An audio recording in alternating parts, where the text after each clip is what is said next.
Yo, what's going on? This is Dman. Welcome back to another NBA 2K23 video. In this video, we're going to talk about shooting in the green window. It's been a while since NBA 2K23 came out, and a lot of people say, yo, it feels like the green window is just changing on me all the time.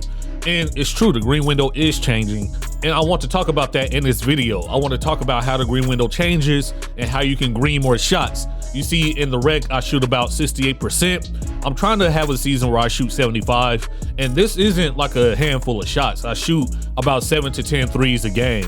So it's pretty consistent. Like I said, I want to just knock down shots. And also in Pro-Am, I just started playing Pro-Am again. Haven't played it heavy since like 18 or 19, but I'm shooting 65% from three in Pro-Am. So let's go ahead and jump into the video. Let's talk about your jump shot, your green windows, and what changes the green window, because there are a few things on this game. So first up, this is my jump shot. Jake LaRavia base, Klay Thompson release 1, Klay Thompson release 2. This is actually the first jump shot I created. You'll see the timing impact stands out the most because it's a C.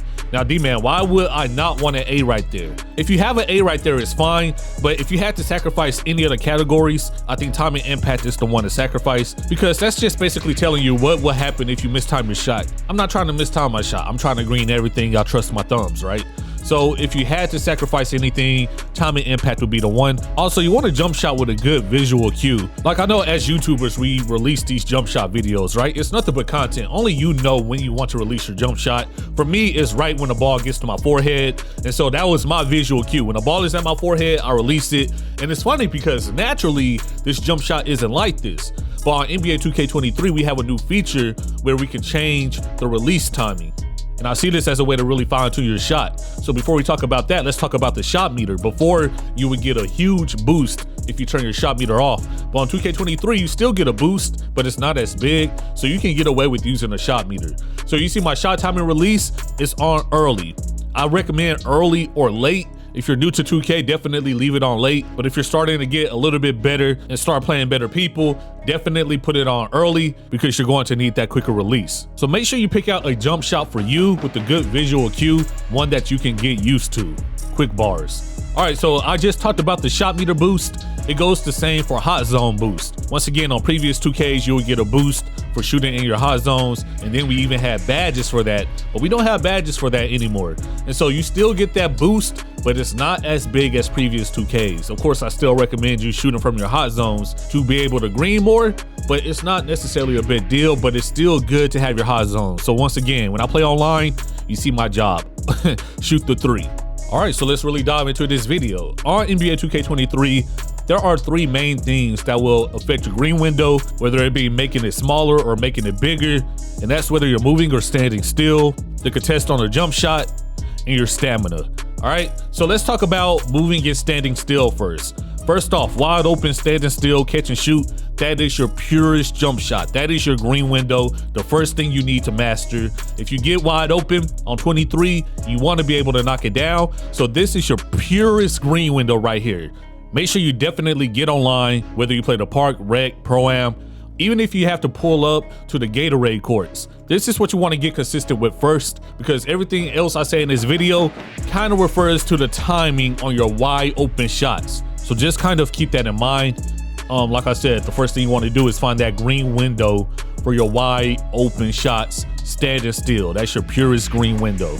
So let's get into the mix. Next up, we have your wide open moving shots. And when I say moving shots, I don't necessarily mean these type of shots right here.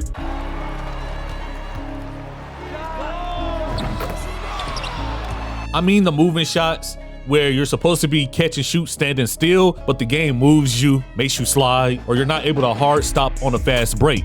For example,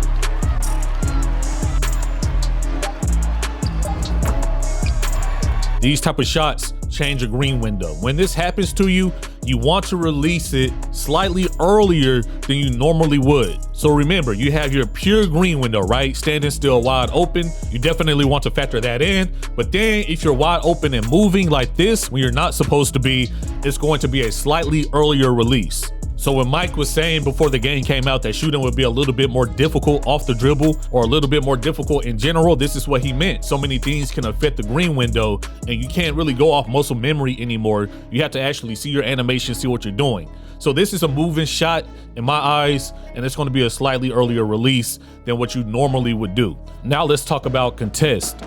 When it comes to contest, it's tough for me to show you, but I can talk about it a little bit. I can say any contest that's maybe over 25, definitely 30, is going to have a slightly earlier release. When I mean contest, I mean people jumping at you from the front, from the side.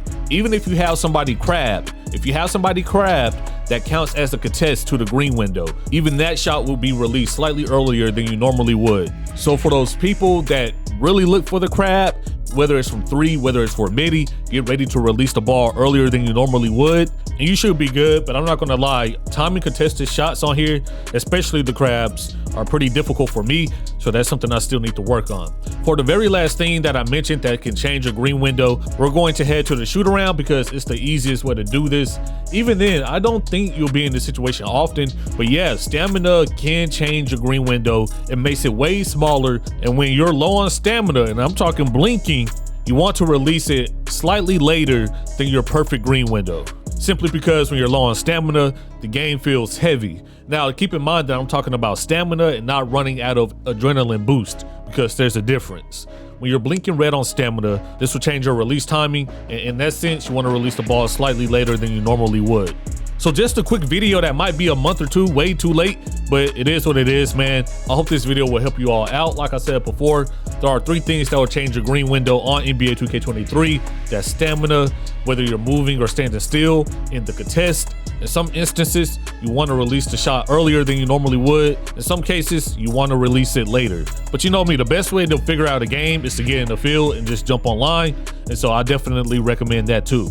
So you all be easy, take care, peace.